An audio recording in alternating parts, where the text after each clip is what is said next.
What's going on YouTube? Welcome to episode 160 of the U.S.S. Enterprise D tutorial. I'm Zero Elite and I just want to thank you very much for tuning in today's episode. If you haven't, please don't forget to hit that like and subscribe button helping me in supporting the channel. I can't thank you enough for that. And be sure to check out the Discord. I'll have a link in the description below. But anyway, we're going to be picking up where we left off in episode 159. Working on the interior of our deflector dish. Today we're going to be getting the foundation down for our floors. We've got about a 22-minute episode, so let's kick back, relax, and just jump right into this thing. Um, so we've got a nice base to go off of here, but really what we're missing is like some type of observation area to where we can come in here to either look at or if you're role playing to work on this area. Um, Also, these candles on the sides, we're going to be swapping those out, I think, for sea lanterns to get a few more of those in there. But right now, the main thing we're going to be doing is kind of like adding like an extra strut on the sides, just to give it just a little bit more oomph. Because what I was noticing when I was working on this thing, like right after we got done with episode 159, well, much earlier for me when I was doing it live, I noticed that it really didn't look like this piece was kind of like being held in place, and it was missing a little bit of something. So to counter that, we're basically just going to be building a brace with the white concrete going down the sides here.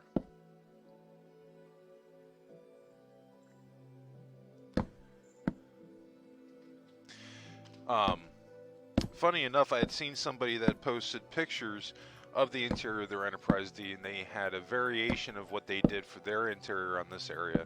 Actually came out really good. It was Music Girl, I believe. She did a fantastic job on the inner area of this part of the ship.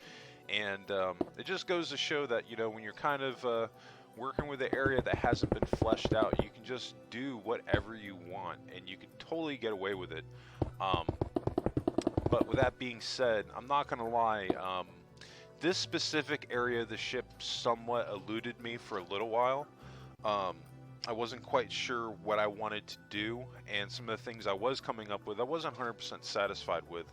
I mean, with that being said, what we end up with doesn't look bad by any means. I think it actually looks pretty good. But being my own critic regarding it, I think it could have maybe looked a little bit more TNG for what I was trying to create. But you know, again, it doesn't look bad, and I think it'll look just fine. But that's always going to be one of my things. I'm always going to be my own worst critic when it comes to builds, and that's honestly, it's not a bad attitude to have, because it kind of puts you in a situation where you force yourself to basically be better. And to get the best out of your builds that you could possibly get. Not saying that this is the best build on YouTube or any crap like that. Just that this is, you know, at the time the best build that I could do. But I think I could have done a little bit better, maybe. Um, Now see, we're going to be going back, adding in those sea lanterns, just like I was saying, on the top and bottom, giving us that nice light. But it's also kind of like serving a purpose now, because it's kind of looking like the inner workings of the deflector dish. So not only is it serving a light, serving its purpose as a light source, but it also looks kind of cool.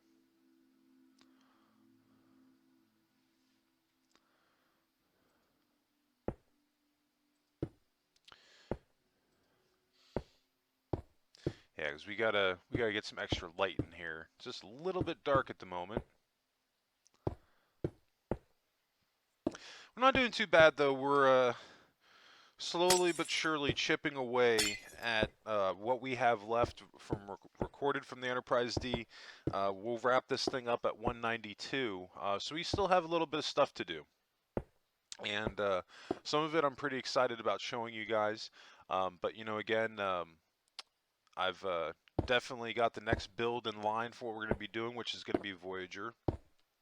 Um, I still haven't started the build yet. It's probably because last time we had videos up, I was talking about, it was going to be within the next 2 or 3 weeks, and I'm pretty much like on my last week off that I'm going to be taking from Minecraft, and I'm going to be hopping back into that and starting my work on Voyager, so this way I can avoid having a gap in between the Enterprise D and Voyager. Or at least that's the plan right now. Stuff happens when you're building. Um, Even with the Enterprise D, like the Enterprise D, we had to hold that off for a little while just because the scale of the ship took a little bit longer than I expected to get it built out. Um, I don't think that's going to be the case with Voyager. I think Voyager will be pretty streamlined, so I'm looking forward to that. Oh, so we got some stuff that we can talk about today. I'm kind of excited about it. They had Comic-Con this weekend, and of course they had the Star Trek panel, and they really didn't show too much um, as far as surprises go. I think it's just kind of giving people what they already know, that season 3 of Picard is going to have the TNG cast back, and they also had the new trailer for season 4 of Lower Decks. That looks interesting. Um, Looks like I was seeing heavy references in the search for Spock in that trailer. If they're going to be going in that direction, having more references from the original Star Trek movies, I'm all for it. I truly enjoyed those movies growing up, but we'll see. But the really big news from the panel was Patrick Stewart. I actually just read about this today. And if you don't want to have any spoilers about Picard Season 3, then I would mute me for the next minute or so, or next couple of minutes, so this way you don't get this spoiled. Um, Last chance on your spoilers. Alright, so now we can talk about it. Season 3 of Picard, the Enterprise is actually going to be back.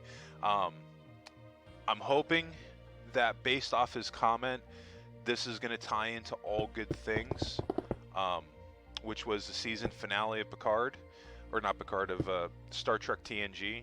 But what he said specifically is that there's going to be multiple versions of the Enterprise in season 3.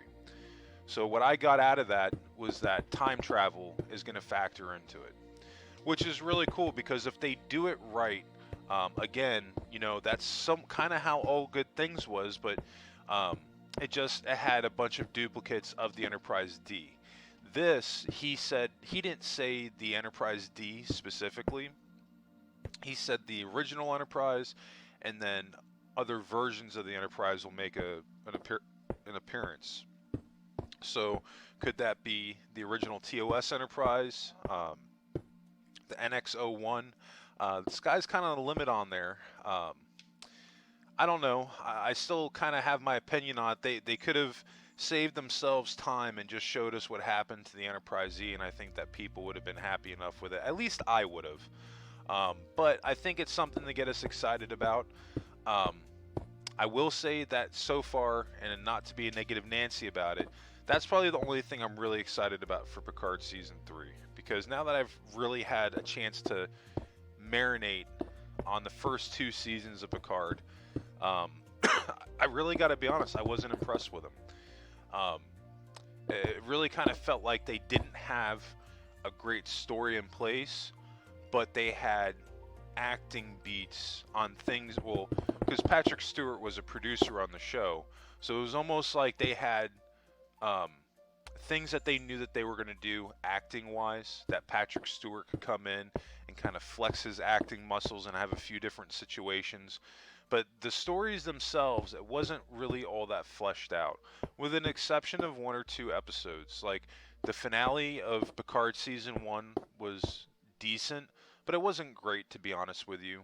I mean, they brought Data back just to kill him off again. And then even with Picard Season 2, like, I've got to be completely honest with you. Other than Episode 1 and 2, the rest of the season, in my opinion, that was a 1-episode story arc that they stretched out into an entire season. If that episode had been written in TNG in the 90s, hands down that would have been 1 episode. I don't think that anything's going to change from that with Picard season 3. I think that's done, and that's just how it's going to be. But Strange New Worlds season 2 is going to be coming out in the not too distant future. That's probably the one I'm most excited for because season 1 wasn't bad. Season 1 was actually pretty good. They gave us a lot of story in season 1, so I can't really complain.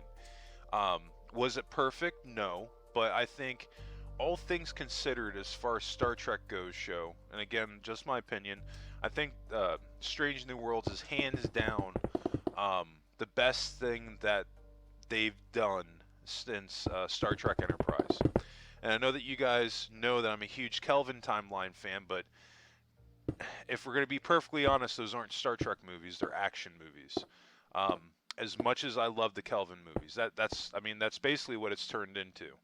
Um, and I have hopes that Star Trek 4 will kind of eliminate that a little bit and have the crew facing a problem and get rid of, the stereotypical villain that they've had for like the past 10 movies back to back.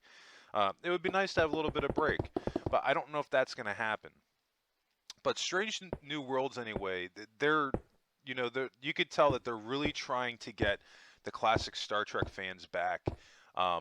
But there's still some things there that they can do. Because one of the problems that they're ultimately going to have with Strange New Worlds is that the people that are obsessed with canon are going to, excuse my language, but they're going to bitch and complain because it doesn't look exactly how it did in the original series.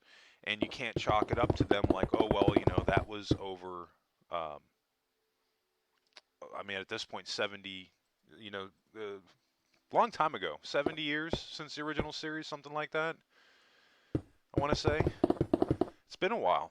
So, it's kind of hard to do a show like that and match it up. Now, it's not impossible to do. Deep Space Nine did it, and in all honesty, they had no problems with it. It matched up just fine in the time travel episode that they did. But the point that I'm getting to is that it honestly wouldn't hurt for the producers of the show just to come forward and say, you know what, this is an alternate universe, but it follows the original timeline pretty closely. So this is why things look different. I think if they did that, a lot of people would honestly shut up and be like, oh, okay, like I can accept that, because what's crazy about it is like the Kelvin timeline, for example. Like again, those are action movies, but you don't see anybody complaining about it because they've come out forward ahead of time and said, hey, this is an alternate universe. It's not the original. It's not the original timeline. It's going to be different. And I think people are more willing to accept that because of the fact that it's an alternate reality and it's not trying to somewhat change what's come before. Now, it's not hard to update the original series by any means because they had a budget of $100 and a string of Christmas lights to do the show, so it's not like they had a very big budget. So I can understand where they're coming from. I just kind of wish, like, and I've said this before on my channel, I wish that they took the same care with Star Trek that they take with Star Wars. That the Enterprise should be the Enterprise. It should look like the Enterprise. Certain things, they should look a certain way. Alien races, Klingons, prime example, they should look a certain way. So, I don't know. We'll kind of see what happens with Season 2 of Strange New Worlds. I will say that they have my interest peaked to see what they're going to do. Because, to be honest with you, it sounds like I'm hating on it, but I'm really not. Like, Strange New Worlds Season 1 was a great show. And it's kind of given me more of a reason to get excited about Star Trek again. Because I've pretty much, up until recently, have been at the point, well, I've just had to accept the fact that Star Trek has turned into an action extravaganza on film, and on TV it's turned into Game of Thrones. But it seems like they finally heard the fans, and we'll see what happens. Hopefully they'll continue with it and give us a great season 2. But other than that, not really that much news on Star Trek. One of the things I was somewhat surprised with going back to Picard was that they didn't have Brent Spiner in the casting. Um, which is kind of odd because they've already revealed that he's going to be on the show for season 3. Obviously, he won't be playing Data, which is maybe a mistake. I was honestly hoping that when they went back into the present um, after the ending of Picard season 2, that they would have altered the past to maybe there was a different outcome there and Data would still be around, or B4. I don't know, but I think that's a missed opportunity there too. But we'll kind of see what happens with it. We still have a while to wait before Picard season 3 is going to come out. I think that's slated to release January of next year, 2023. So we still have a little ways to go. All right, we're looking pretty good on our build here. So we've added some layers on the walls there, just kind of to close it in. Now, you may have noticed this, that when I was adding layers to my walls, I wasn't deleting my windows. And there's a reason for that. That's because I'm turning the windows into facades. That in this room, there's not going to be any windows on the inside, so the windows are strictly facades to make the ship look bigger on the outside than it actually is. So from the outside, it would look like maybe there would be additional rooms on the sides of the deflector dish. That's the logic behind it, and that's why I made that decision. And when you start to think like that, it'll make it a little bit easier on this build specifically. You kind of start to understand why I'm making a lot of the decisions that I'm making, and it's entirely because of the fact that the Enterprise D that I've made on here is only half scale. So we've got to do everything that we can to make it look just a little bit bigger than it actually is. I think after everything is said and done, the ship actually looks pretty massive on the outside. I think I did a pretty decent job on the windows as far as layering with the saucer and everything. I would have liked to have added a little bit more in the lower hull and the underside of the saucer, but unfortunately that's going to be one of the areas I'm not really going to be able to come back to. As I've talked about this too, unfortunately, I lost my save file on Minecraft. So I've lost a good 6 years worth of work. So everything that I did after the Star Trek Beyond Enterprise A, I lost, which just sucks. But you know, I mean, everything happens for a reason, and maybe this was just a sign that I need to go over to PC so I could back up my world so something like this never happens again. But you know, it's still, I'm not gonna lie, it still kind of sucks to, in a way, to see the Enterprise D, because like it hurts to see it a little bit. So it's a love-hate relationship as far as what I'm doing with the tutorial right now, because I'll do my commentary for these videos and I'll see something that, you know, I want to come back and improve, and there's literally nothing I can do. Like what we've done is what we're going to be able to do on this, which kind of sucks. But I mean, to be honest with you, this ship was so massive that I could have honestly, easily, I could have worked on this thing for another year or two, easily, and not be completely finished with it.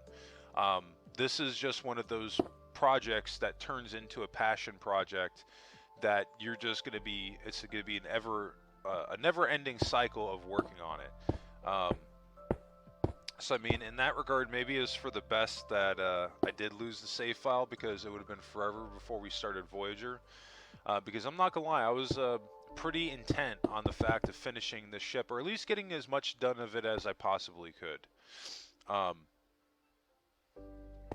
Because from what I wanted to do that I hadn't got a chance to do was finish the mall and then the medical deck. Aside from that, there really wasn't much else that that I had at least planned for the ship. But the point is that I could have kept going with it easily.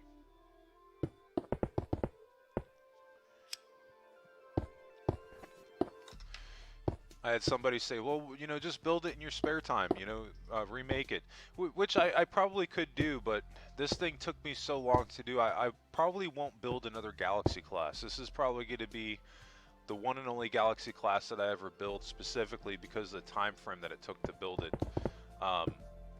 But I can definitely say that after the Enterprise D, we're going to be going back to building a somewhat smaller ship size so that we can do these tutorials in a little bit more of a managed time frame. Um, Even like when I did the Disco Era Enterprise, that was like 80 something episodes. I probably could have, if I built just a little bit more efficiently, I probably could have done that with within like 50 or 60 episodes if I really tried.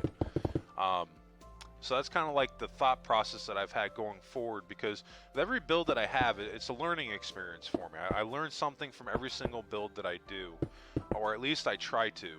Um, and I definitely learned a lot from the Enterprise D as far as being efficient and trying to plan things out just a little bit better and doing things um, in a more efficient way. But even then, like, you're going to have times you have to rebuild areas of the ship. Even no matter how efficient you are and how much you plan, it just is going to happen to you. I had that happen with a couple of areas in the ship. I had to rework the neck a couple of times, the deflector dish, and then what else did we have to rework? The impulse, or not the impulse engines. Those were good on the first shot, but the warp engines, we had to adjust those a couple of times. But to be honest with you, it's not a big deal. Like, I would rather go back and adjust stuff if it needs it, rather than be like, oh well, I finished it. Let's just leave it alone.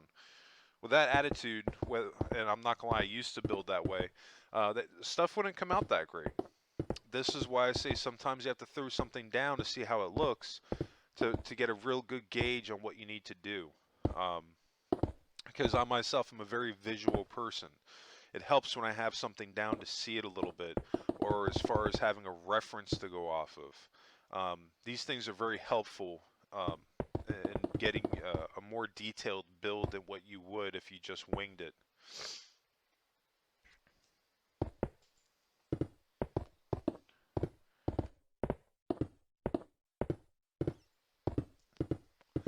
So you can probably get a gauge what I have going on here. We're going to have basically 3 sets of walking areas here. On the top row, there'll be one on each side on the left and right, which will be where the blue is right now, the walkways. And then there's going to be one on the bottom where there'll be 2 doorways on the left and right side, but they'll connect and have like a middle path going down the belly of this area here going forward.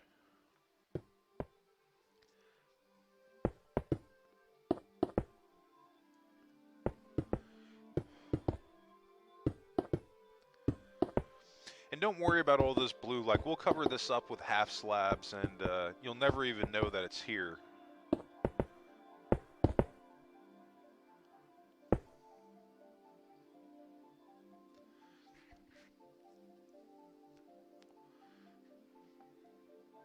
Yeah, all we really need is just like a path to come out on the sides and have like a computer console. Um, I was going to close these doorways off, these hallways off, and the other person I was talking about earlier, Music Girl, the way she had hers, that's kind of how she had hers, but I'm not going to lie, it looked a little bit more TNG than the way I had mine. She had more of that white terracotta, that nice cream color right there, or tan color, I should say, and it looked really good. But again, I was kind of unsure on what I wanted to do. This was classified, everything that we've done today is really classified as kind of like exploratory building, where like I have an idea of what I'm going to do, and I'm trying to throw some stuff down and kind of lead me in a direction that I want to go. Which this is going to work because we can clean all this up and we can add like railing here and stuff, and like it'll look nice. And then we can do the bottom side like to really tie it all together. But yeah, there's still a little bit of more work to do. I think we've got one more episode on the deflector dish before we'll be moving on to other areas. If there's not one, then there's 2, but I know that that was it, and then we were done. But anyway, I think that's going to wrap us up today. I just want to thank you all again for tuning in today's episode. And if you haven't, please don't forget to hit that like and subscribe button, helping me and supporting the channel. I can't thank you enough for that. New subscribers, don't forget to hit notifications on so you get notified when those new videos drop. And speaking of new videos, you can always catch my new Minecraft episodes dropping Mondays, Wednesdays, Fridays, and Saturdays. If you have any questions regarding today's episode, be sure to drop a comment below. Definitely love hearing from everybody. any ship builds you want to see, be sure to join the Discord and drop your comment under build suggestions.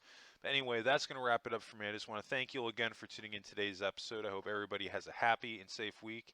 And of course, what did you make in Minecraft today? Let me know in the comments section.